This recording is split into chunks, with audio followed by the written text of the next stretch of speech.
Ugly game. A lot of ugly stretches.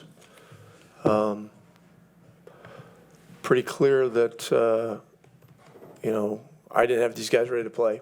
So, put the responsibility on me. I got to do a better job getting these guys prepared. It was embarrassing. There were two stretches where our fans booed, and rightly so. And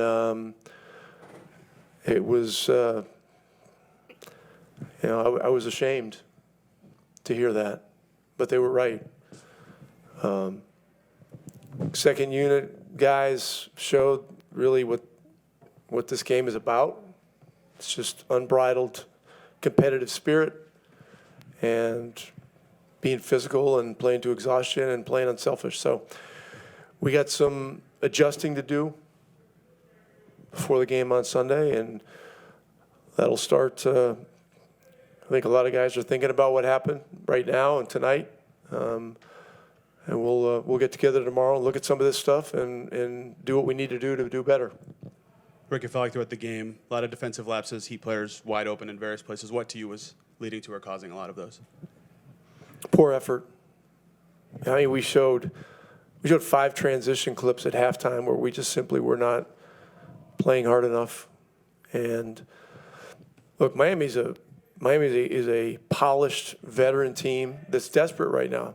They're under 500. They're trying to fight their way out of that, and they're a team that can make you look bad, and they did. Starting 5 was outscored by 21 when they were together tonight. What to you has been the issue with that group specifically today, and was it an effort thing when you pulled them in the third quarter?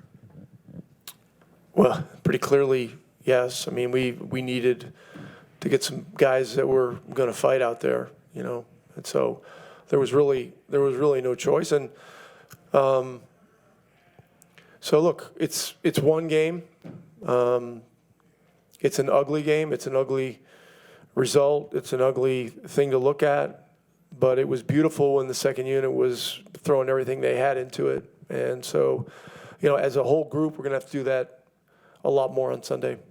2 high turnover games in a row for you guys. What is causing those in your eyes, primarily? I would have to look at how many we have. 20 turnovers. That's obviously way too many. We'll look at that.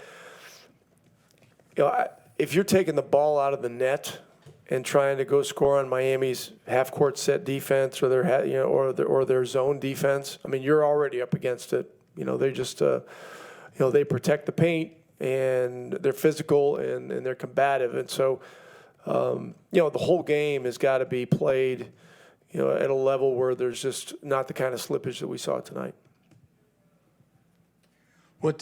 How did the first unit react just to being pulled en masse, I guess? And did you see anything positive in the fourth quarter in terms of how they took the message that came from a hockey level shift there? How do they react? Yeah, I mean, basically, did you see obviously when you make you'll have to ask those guys.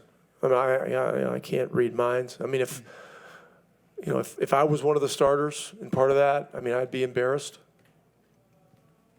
That's me if I was out there, but it's been a long time since I've been in an NBA game. So, but you're asking me that question. I didn't go ask those guys individually, Sure. How they felt about being pulled, but pretty clearly being booed twice, by your home fans is cause for alarm.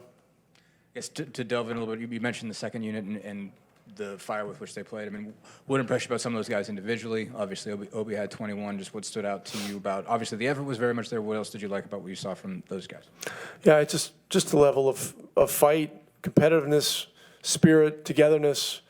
They just decided that they were gonna go harder than the other team. And look, some of the stuff is not particularly pretty, but there's guys flying around and stuff like that.